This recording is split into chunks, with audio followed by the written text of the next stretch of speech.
So our technology, coupled with this time of significant change, equals a really bad idea.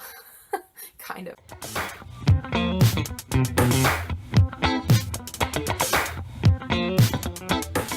I want to talk about survival instinct today. And while that is usually something that we think is easily explained, I think that we don't actually necessarily see the repercussions and the side effects that our own survival instinct are still having on us today. We like to think that we're really evolved as humans, but it seems to me that our survival instinct, which is something we share with every other animal on the planet, is actually so strong that it controls a big portion of our life. Now, survival instinct is a good thing in many regards. It keeps you alive, which is a bonus, obviously. And it encourages you to gather the resources you need to make sure that you can continue to survive and live and even thrive throughout the remainder of your life.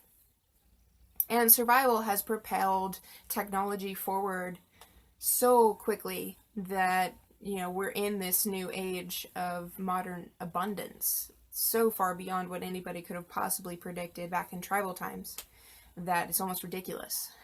But what's interesting about all that technological development is that our survival instinct hasn't changed. It continues to propel us onward and tells us to gather more and more resources, despite the fact that we live in a time where we have the resources for everybody to survive and thrive. And we even have technology that can deliver whatever it is you want or need directly to your door. Thank you, Amazon, for that. And one of the things that I really enjoyed, I read this book in the Mither Mage series by Orson Scott Card, and he said, we don't have a population problem, we have a distribution problem. And I tend to agree with that. Here in America, at least, we seem to have more than enough food to get by. And I'm pretty sure we have more than enough food worldwide to make sure everybody eats and can live and so on. It's just giving that food away actually goes against our survival instincts, so we don't tend to do that. You don't give away resources to the potential enemy. Because, what happens if they become stronger than you are? Now they can attack you and you lose all your resources and potentially die. So, while we like to think that we're also really generous, our survival instinct tells us to be otherwise. And we are generous to a certain degree, largely on an individual scale, but yeah, survival instinct, it's amazing how much it controls our life even now, despite the fact that we really don't need it to at this point, and it could actually be a hindrance to us now. I think that it's difficult for a lot of us to see where the survival instinct takes place within our lives. But in my book, it's actually really easy to distinguish when somebody is in survival mode. And the way you do that is actually through their emotional state. When you are in a state of fear, you are living out of your survival instinct. That is what your survival instinct does. It teaches you to be afraid of potential disasters and to prepare for that eventuality. When you're in a state of love, though, you no longer have this fear, and your survival instinct kind of drops off, and you live more in the moment, and you're not worried about tomorrow, so on and so forth. So if you're living in fear of any kind, that's usually a representation of your survival instinct kicking in. So one of the most obvious things that happens when you are in a survival mode is your list of priorities becomes very, very short. You're essentially looking at, what is it I need to survive? And then you do everything in your power to get it. So in tribal times, what you needed to survive was food, water, and something that can help you regulate your body temperature so you don't die from exposure. That takes the form of shelter and clothing most often. But when your life is dedicated to food, water, and, say, shelter, you have a very short list of things you need to get. And the reason why you continue to accumulate these things is because you never know what's going to happen. You know, is there going to be some kind of natural disaster that destroys all outside sources of food? So the only stock that you're going to have access to for a good long while is that which you've accumulated. We can't know when something like that will happen. So our survival instinct, our fear, continues to drive us to gather more and more and more. And then, of course, once you have more than enough food to, say, survive a year without, more resources, now you enter the problem of, well, I have enough, but what if the guy next to me doesn't? And what I mean by that is I have enough, meaning me and all the people I care about. And the guy next to you is somebody in an alternate tribe or family grouping. So you have enough, but your neighbor doesn't. And you're worried that he will see your abundance and go, oh, now I can get all the resources I need in one shot. So instead of going out and collecting resources like you did, he might just come over and attack you and take what you have, and then send you back to the harder task of accumulating resources again. So you kind of have to enter this defensive state, this survival mode too, where you protect that which you have. You have gathered, and now you protect. Both of these survival states kind of work in tandem. You are unlikely to have one without the other, because there's always the potential that you don't have enough. It's kind of like what Tony Robbins says in some of his videos, where he's talking about wealth. And he asks people, well, what number will mean wealth to you? And essentially nobody can answer that question. What they most often describe as what would be wealthy is actually a feeling. But he points out in many of those scenarios that even once they reach that place that they're describing as wealthy, they will still feel like there's more to do. And that comes back to that survival instinct. You never know what's going to come tomorrow, so you have to keep accumulating. Now, when you look at survival in tribal times, the resources that they could gather largely consisted of, plants and animals. And that meant that they were kind of limited in their ability to collect resources by the abundance of said things in their immediate vicinity, or within some reasonable travel distance. And the reason they were limited is because they also had to be able to return to defend if necessary. So you kind of staked your claim on your hunting ground, and then you prevented anybody else from using it as much as you could, and you made sure that you could also protect your land from invaders. In modern times, we're not actually limited by geography anymore, though. I mean, we literally have Elon Musk working on rockets that can take you across the globe in 30 minutes or less. And additionally, we have access to pretty much everything online, which means you don't even have to leave your room to get whatever it is you might want or need, as long as you have our modern version of survival, which is money. Now, obviously, money can be traded for pretty much anything. You can get the food that you need, you can get your house, you can get your water, all those things you can easily get if you have enough money to get them. Thankfully, we are intelligent enough that we have allowed, say, drinking fountains for free in public spaces. People can go to the bathroom with modern day plumbing, even though it might not be as clean, for free. Food is a little bit more challenging. We do have some areas, soup kitchens, and so on, where people who are starving can go find food. But food is actually much harder to come by. You pretty much need money to get food. If everybody just randomly stopped working We probably would have enough water to go around. We would certainly have enough shelter. They might not be living there legally, but they would be able to find somewhere to sleep. But food is definitely the harder thing there. We could definitely accumulate together and start growing things again, but that's going to take time. So that immediate transition between everybody working to earn money to buy food to nobody working and nobody having enough food and soup kitchens being overrun with starving people, that transition period would be a pretty massive one. So back to this whole Tony Robbins concept, the reason that you continue to accumulate money is because of your survival instinct.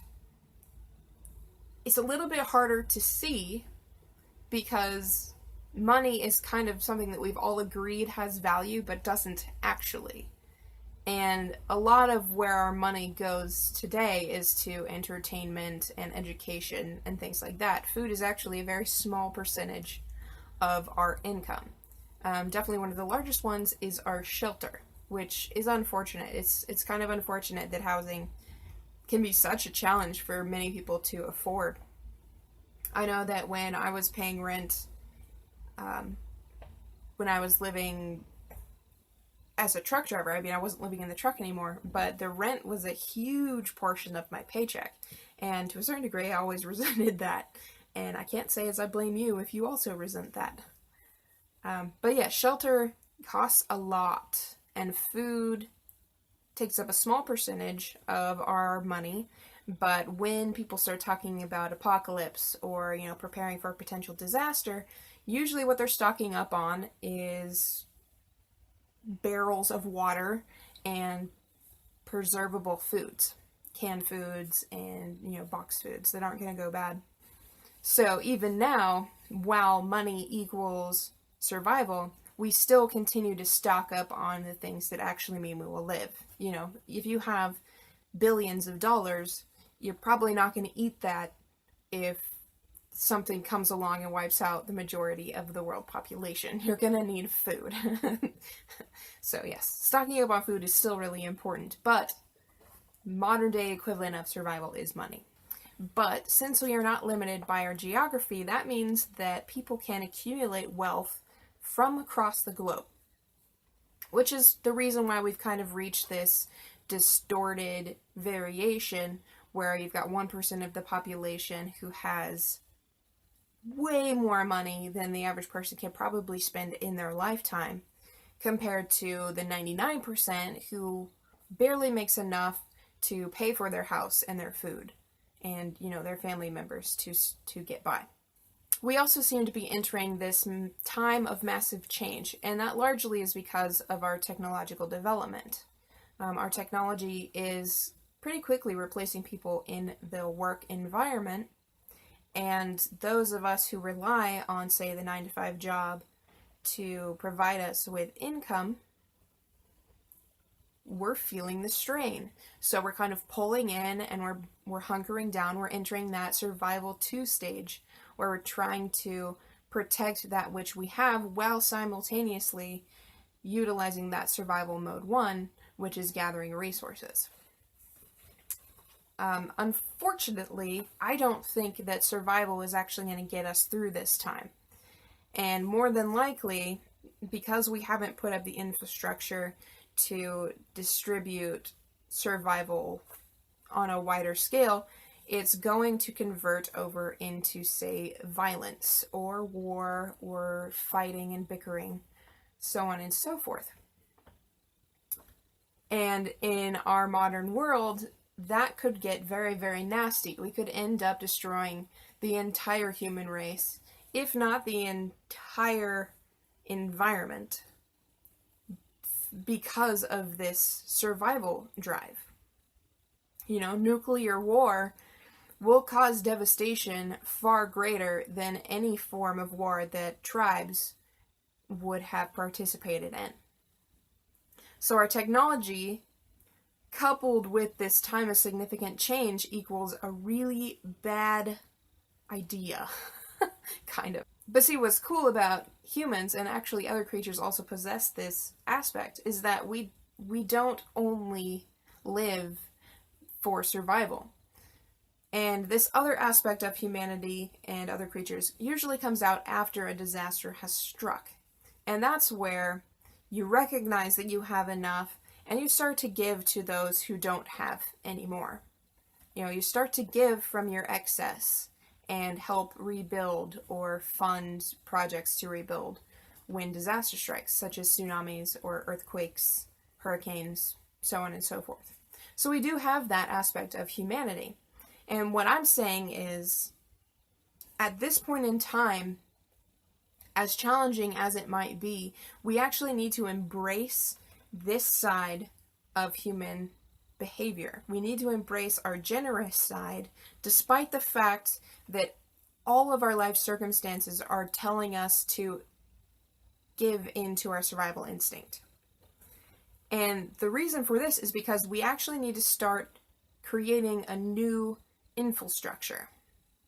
We actually need to start creating a society where all the abundance we have is equally shared, and we feel that we have enough that we don't need to worry about it anymore. And a big portion of that is changing the mindset of the individual, which is part of the reason why I make and continue to make YouTube videos, is because I'm trying to help all of us understand that we don't actually need that much to get by. And if we work together, our survival is much more sure, is much more certain than if we go at it alone, which our Industrial Revolution has kind of guided us towards. Our tribes nowadays, they either are so large that they are called countries, or they are so small that they're called family units. So you're either looking at millions or up to 5, usually. So what we need to do is actually kind of embrace a sense of community again. We need to have up to 1,000 people living together in a sustainable manner. And I'll definitely be talking about this in the next video a little bit more. But that's definitely where we need to be going. We need to kind of let go of this survival drive and embrace our generous nature. So while a lot of people are feeling kind of hopeless in this time of change, what I'm telling you is that there is still hope, and we actually know about this early enough that we can actually start to make a difference. And that is where I'm going to leave you for today. This video has definitely gone on long enough. So tune in next week for the follow-up, which is going to be a little bit more on this generous side and kind of about my plans about how we could potentially reach that new future that we now have the opportunity to create. So thank you for watching. I hope you really enjoyed this video. I encourage you, if you want to help me in this project, or if you want to provide me with a sense of security and the feeling that I am valuable and have been helpful to you in your development through these videos, definitely head on over to my Patreon page and donate to my cause as I try to create more videos and content that will help people. Additionally, if you like this video, I encourage you to click on that like button, click on that subscribe button, and then click on the notification bell so that you keep up to date with all the new videos that are posted. I know that for me, so many of these ideas are so vague that I always wonder if I'm making sense, if they're easily translatable, if somebody else can understand where I'm coming from within each individual video, but also within the whole channel also. So definitely, if you like these videos, if you find them helpful, if you find them clear, make sure you like them, make sure you subscribe, and also leave comments to let me know where you agree, where you disagree, and where I might improve. So I will see you over on Patreon. Thank you for your subscription, and I appreciate you coming to watch this video. Have a wonderful rest of your day. Bye.